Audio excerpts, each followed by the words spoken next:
Ah, the Elizabeth, my first love. She was a cog.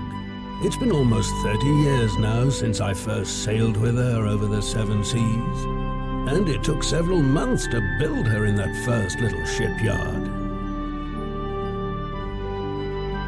Where was it again? Oh yes, here. Here it is, my first great voyage. The wind filled our sails, and we set our course further towards the east than ever before, because by then I discovered that the people there were suffering from a great famine, and we had our whole vessel brimful of grain and pickled meat.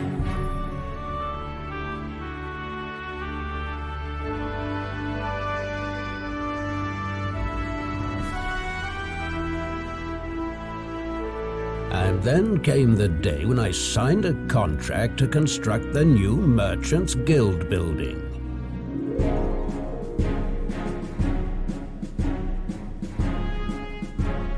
It was a grand ceremony when they dedicated the new halls. And that same year I became a member of the town council.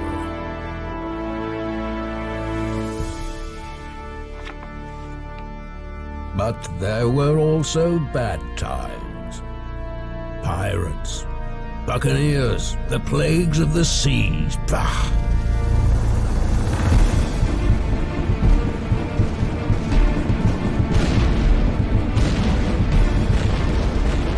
They surrounded us like wolves, as if they had picked up our scent everywhere and were lying in wait for us. So we started to arm our ships and to form convoys as often as we could. Even so, many of us were forced to give up. And I remember the Great Plague with horror. The Black Death destroyed a lot of the things we had accomplished. Many people died or fled to the countryside. The job of building the economy, encouraging growth, developing our town was thrown back for years.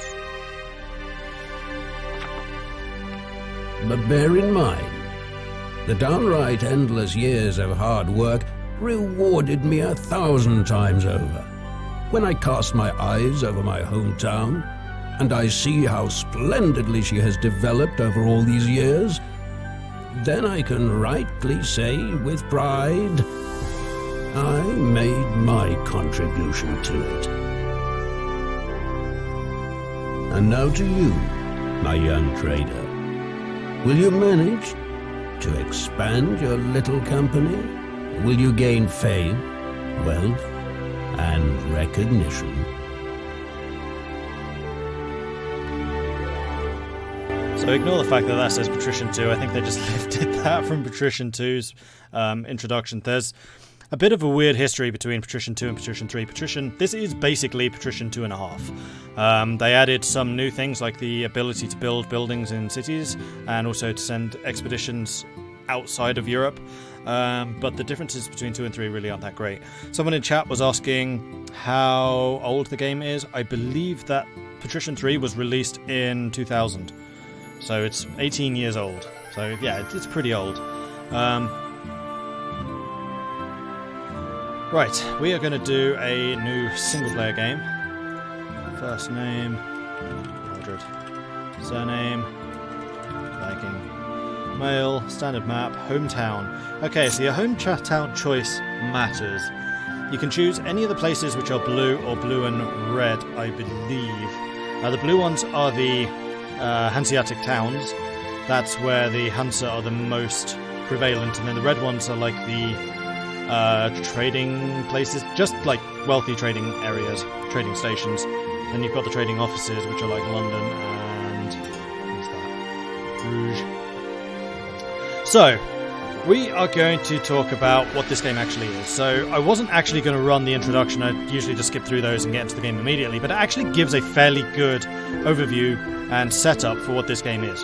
This is a trading game. This is entirely 80% a trading game. It is based around the Hanseatic League. You are playing as a Hansa trader, and the objective of the game is to become... Music is a bit loud. Okay, sorry, I'm trying to fix that. Options. That better? Because it didn't look too bad in the audio mixer, but yeah, I could hear it in my headset. It was pretty loud. Also, there's no camera at the moment because I didn't want to risk trying to move the camera around and like positioning it in a better place. And quite frankly, they use quite a lot of the screen real estate here, so it's a bit difficult. So no camera for this. Deal with it.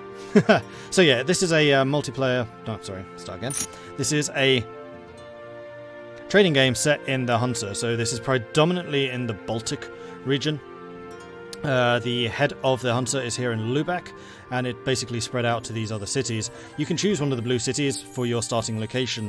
That matters because you have a lot of impact on the city in which you are the most active. So you get a warehouse there.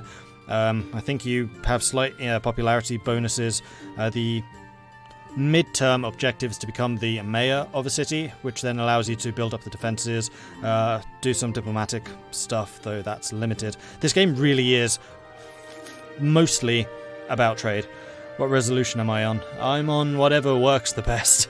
I think this is 1024, 768. Like I said, old game. I am not going to play with the resolutions because I got this working, and that in itself was a feat. So yes, I'm aware that there are going to be big black bars on the edges. Nothing I can really do about that. Right, so yeah, I'm saying that this is a trading game. The objective is basically sending out ships from city to city with trade goods and make money. As you earn more money, you can buy more ships, your trade fleet increases, you can then start setting up trade routes, automating. You can engage in piracy if you want to, though that can really hit your reputation pretty heavily, but it can be a pretty good way of making some money, as I tell you. And yeah, so this really is the way to make money. A little bit of history with this game. So as I mentioned earlier, it's old. It's 18 years old. And this, or at least the Patrician I, is probably more than any other game responsible for my current love of games. It is what got me playing games. I started, the very first game I ever played was Ultima 4. It was good. But this is the one that really got me coming back for more and more and more and more. And then Patrician II, Patrician III, etc. And unfortunately the series seems to be dead now, but it was bought by Calypso, who do games like Tropico. So you never know. And Surviving Mars, I think that was also Calypso. So yeah, there may be hope yet. The rights have been acquired, so fingers crossed at some point. The other thing which this game really teaches you is that economics are a means to an end. So yeah, trade is the foundation, trade is where you make the money, but this game allows you to spend that money on other things. You can undercut competitors, you can engage in espionage and sabotage and things like that. Political, you can bribe people left, right and centre. You can hire ships to blockade, you can hire pirates to go after your competitors. Like, money is very, very important in how you engage with the game, so money is a means to an end. And you've probably seen in games since, well, I've been doing YouTube, I use money very aggressively as an economic tool to basically achieve my goals, especially in games like Europa Universalis, where I love the use of privateers and trade and all of that stuff. That all harkens from Patrician. The other thing is that I should announce is I will be doing a multiplayer game, which is why I kind of stumbled over multiplayer a moment ago. That will be with Zatalia and Mus, who are both in chat right now, I see. Hello. We are going to be recording that on Monday. I don't know if I'm going to be streaming it. Maybe? I don't know. But that's definitely going to be up on YouTube, so look out for it there.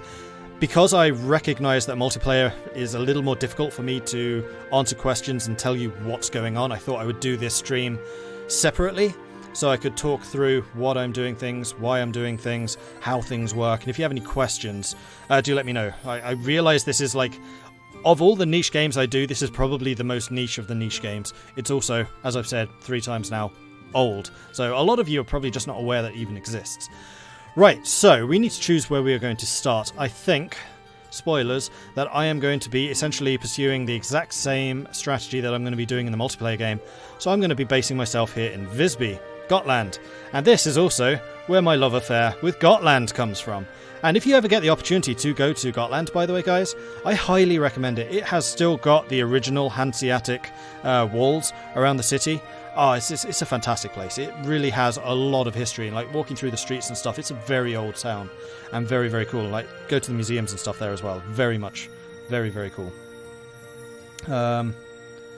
Mordred will be the veterans, I'll be the noob in the multiplayer. Well, I'm rusty. So yeah, we're going to be in Visby. The main thing that Visby has got access to is cloth and wool. So you can set up wool farms. You can then sell that wool to cloth factories. Those cloth factories can then sell and export. Cloth is a pretty valuable commodity with places to sell it in most of the Baltic. It's also halfway between Novgorod and Lubeck, which is one of my favourite trade routes. So going from Lubeck to Visby to Novgorod, then either back to Visby or just straight back to Lubeck is one of the most lucrative trade routes that I know of in this game. We'll talk about that more when we're actually in it. So we're going to start in Visby. We're going to start in 1345. I don't really know what the start date changes. I think if you start earlier, you have access to less places. And difficulty will go for merchant, I think. Everything can be set to normal. Sure. And low number of ships, so population will grow over time. The other thing I should mention is that your activities as a trader have a huge impact on the game itself. So cities will grow or shrink depending on what resources they have access to. Towns are smaller, less inhabitants, less demand. Okay, cool.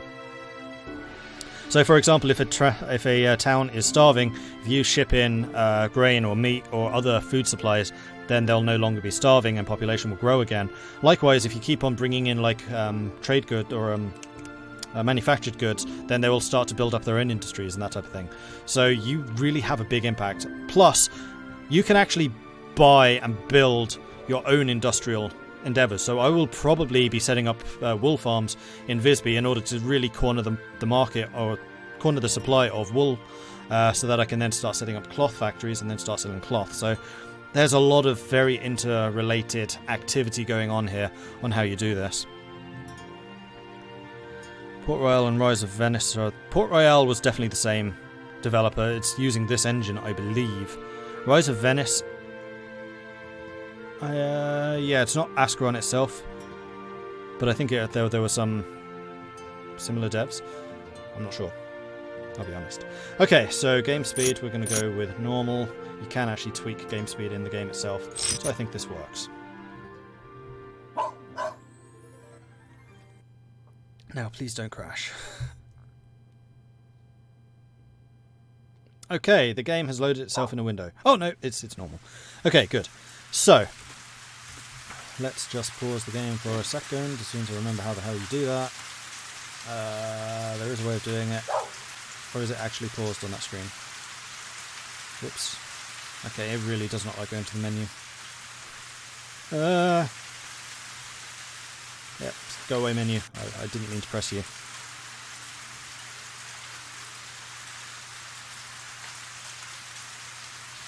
Right, what I was trying to do was press that button so I could go to this map. Right, are we actually paused? I think we are actually paused, so we have some time.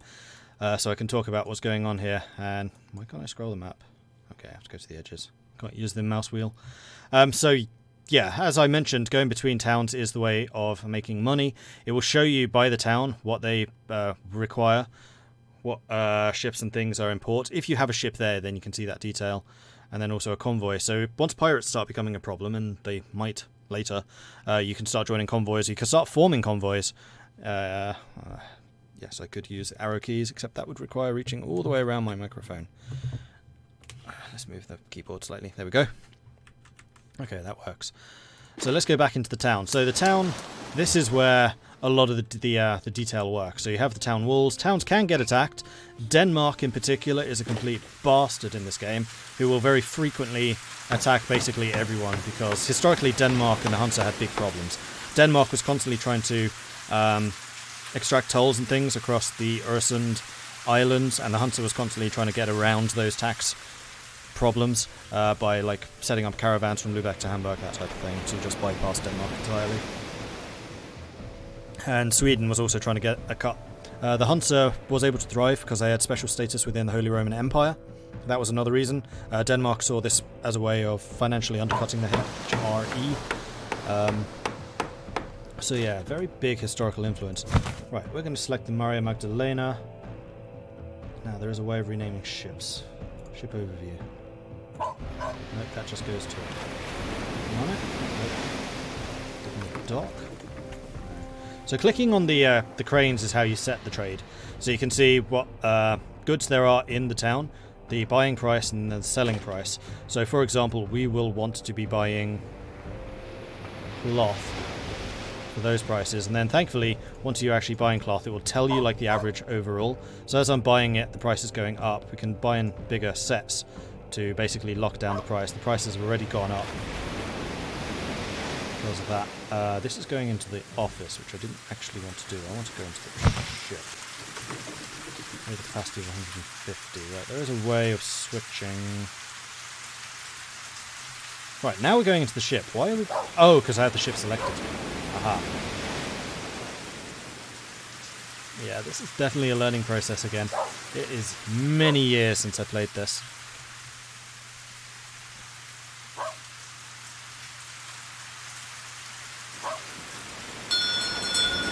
Wait, we are not paused. Stop, pause. Ah! That's fast forward, that's overview. Could have sworn there was a way of pausing this. Alright, so I'm going to have to get a move on. Beneke has struck again. So Beneke is one of the... Actually, he's just one of the traders, but I think he's financing pirates right now. Alright, seriously, how do I switch between the office? Alright, one of these buildings is going to be a warehouse. That one? No. Trading office, this is the one. So we can go to warehouse. Nope, that just allows you to expand the warehouse. That's not what I wanted. Trading office? No. Yeah, I know I have a stock of goods. How do I switch between the warehouse and the ship?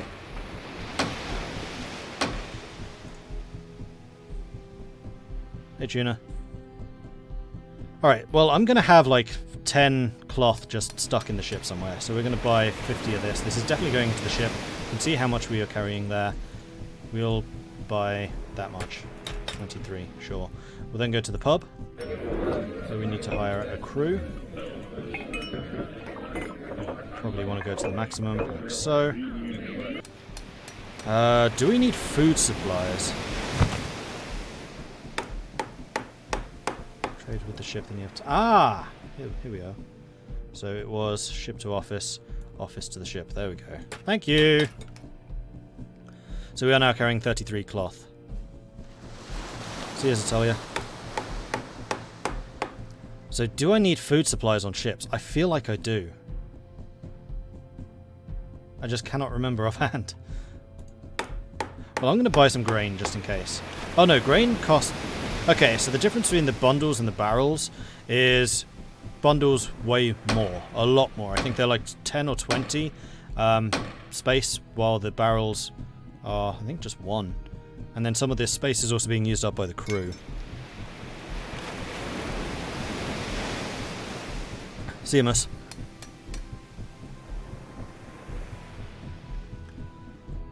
No, I'm going to risk that we don't need that. So we're going to go to this. We are then going to leave the town. And we are going to head off to Lubeck, I think. So we've got cloth. Oh, actually, Rostock is saying that they demand cloth. So we're going to go down to Rostock, first of all. You see we get this little line. Thank you. I really wish I remembered what the hotkeys in this game were. Fast forward is 1. Whoa! Whoa, whoa. Too fast. Way too fast. So you see that we kind of go down the line. You can see some of the competitors out at sea, including storms. And when you're actually doing the ship, you can tell them exactly where to go so that you can avoid storms. I think there are ways of, dragging the lines around obstacles, around pirates, that type of thing. We want it to go pretty directly. And we can see, like, crew morale goes up or down, depending on how badly damaged the ship gets. Oh no, sorry, that's ship damage. Morale is a thing as well, but I don't know what that is. So as we're just sailing, wear and tear will cause damage, so you need to repair stuff as well. 1 barrel equals 1 bulk equals 10. Okay, cool. And then we'll be in Rostock, so we can click on Rostock and we'll actually see our ship arriving. And then click on the trade tower. Oh no, that's the shipyard. That's the trade tower. And then we can sell these. So we bought them for 293 as an average, and we're selling them for 410. So in fact, we should probably do these at sets of 5. Now if we sell any more, we're actually making a loss, so we're not going to sell any more than that. And we'll need to pick something else. There is a way of seeing what a town produces. Here we go. So if we click on the town center, which is this statue, it will tell us what it produces. So it has grain, hemp, honey, pottery, and salt. So grain, hemp, honey, pottery, and salt. And then if we go to the world map, we can see that Lübeck wants leather. Leather is not something that this place produces. So I'm going to take a risk. We're going to buy some salt. Salt tends to be a low risk commodity. The price doesn't change very much, and it tends to be fairly cheap. We've still got 5,000 in the bank, and what else? Something that you can get from Stockholm is pig iron, and then sell it to Lübeck for iron goods. Iron goods, as you can see, are a very high value product. So is meat, so is skins. Skins, that might have a certain thing to do with my love affair with Novgorod in this game. Also, how the hell do I rename my ship? I know it's possible. There we go, ship's name. Right, this is one thing which I wanted to do. We're going to start naming ships after subscribers. So if you would like to see a ship named after yourself, become a Twitch sub or become a patron on YouTube. You will have that. Single player. This is going to be Packard. Okay. So it'd be even better if you are actually a cog. Oh, never mind. So there are 4 different types of ships in the game. The Snipers, the Criers, the Cogs, and the Hulks. And I can actually show you those here. Quickly. So we can see the different ships and how much they'll cost. Again, resources are taken from the town in which you're building. So not all towns are going to have all the resources required for ships. The more ships built in a town, the better their shipbuilding quality becomes, and the better the ships that they can actually produce there. So if you're producing a lot of ships, you usually want to do that in a high population centre where a lot of your competitors are also going to be building ships, so that you can communally build up the shipbuilding level of that area. So we have the Sniker, which is the slowest and smallest ship. They are overall kind of rubbish. We have the Crier, who are fast, small but fast, so if you have small quantities of very important goods to ship around very quickly, you probably want to be using these. You have the Cogs, which are like the standard trade ship of the era. They have a pretty good hull, pretty good hold, relatively normal speed, though actually a little slower, but they can't carry many weapons. Well, actually, they can carry a lot more weapons than the other ships. So yeah, Cogs are like the standard ships, and then if you really want the big beast, you can get the Hulk, which haven't even been invented yet. So we'll have to wait for those. But those are absolutely huge in comparison to the others. Okay, so we've loaded up our ship. We are going to leave the town, and we're going to head over to Lübeck. Everyone down here is requiring skins. That's really annoying. So yeah, our Novgorod trade is definitely going to start opening up. I think you can also get skins in Reval sometimes. I'm not sure about Lagoda, but Novgorod is a huge source of skins. Outbreak of the Plague in Visby. Okay, we are not going back to Visby for a while, because ships can spread the plague. So if you have a lot of ships going to Visby and they start going elsewhere, they'll spread the plague. But Visby is also going to be in dire demand for lots and lots of different goods. So if you do chance it and go to Visby, then you'll usually find a really good price on like the necessities like food and clothing and things like that. Okay, so the price of cloth here in Lübeck is terrible. We're not going to do that. In fact, we might even buy some more cloth here. And the price of salt was a good gamble. We're going to make a tiny bit of profit on the salt. So we're just going to go ahead and we'll get rid of it. And we might buy some more cloth. The other thing which I know that Lübeck has a lot of is iron goods. This is just the type of thing you will learn while playing. It actually can be useful to maintain a document or something where you're just writing down, okay, this town needs this town needs this. Although, of course, those supplies and demands will be changing over time as well. Right, so we've got cloth, we've got iron goods. I think it is time for the big journey. So we're going to leave city, we're going to go to Reval, and then once we're in Reval, we're going to go to Lagoda. Now, there is a hotkey which you can press to speed up time. I just don't remember what it is. Space.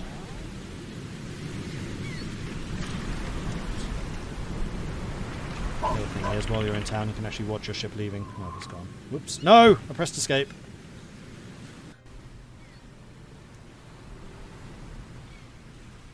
Come on. I know you're trying to bring up the menu. Right. Cancel.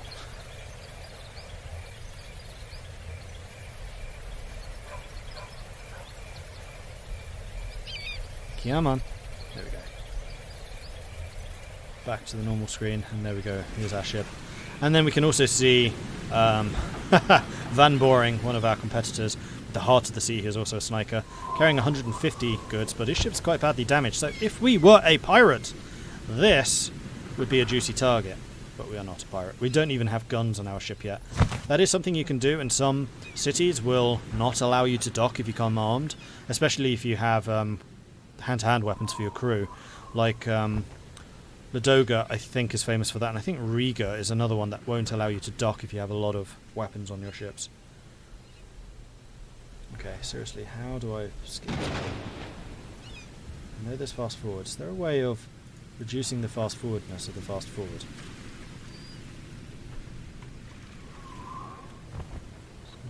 No.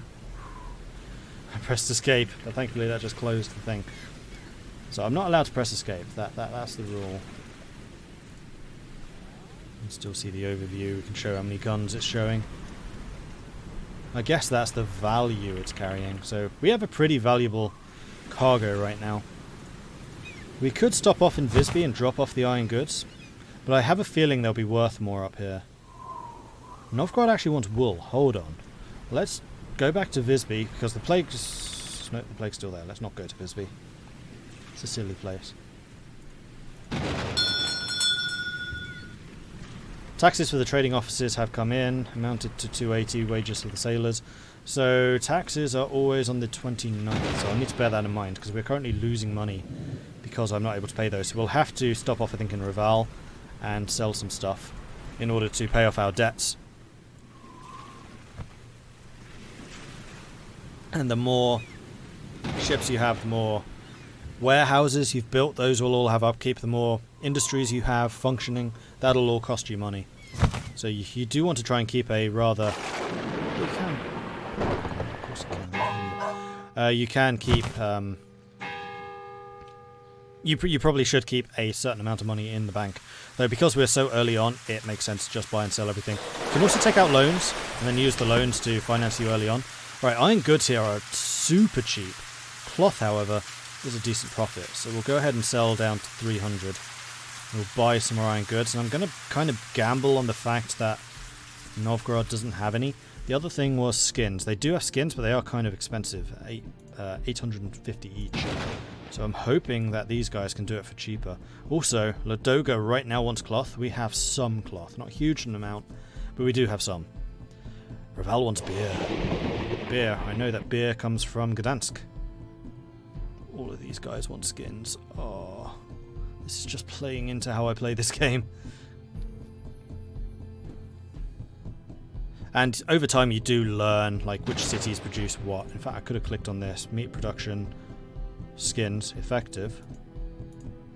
Skins, effective. And Novgorod, skins, effective. Oh, Novgorod does beer as well. So if I got skins and beer in Novgorod and sold it in Reval, and then just went between the two, perhaps? Except Reval does produce its own skins, so I don't think that would be hugely effective. Mentioned honey. Mead must be a resource. I don't think it is, unfortunately. Meat is, but mead isn't.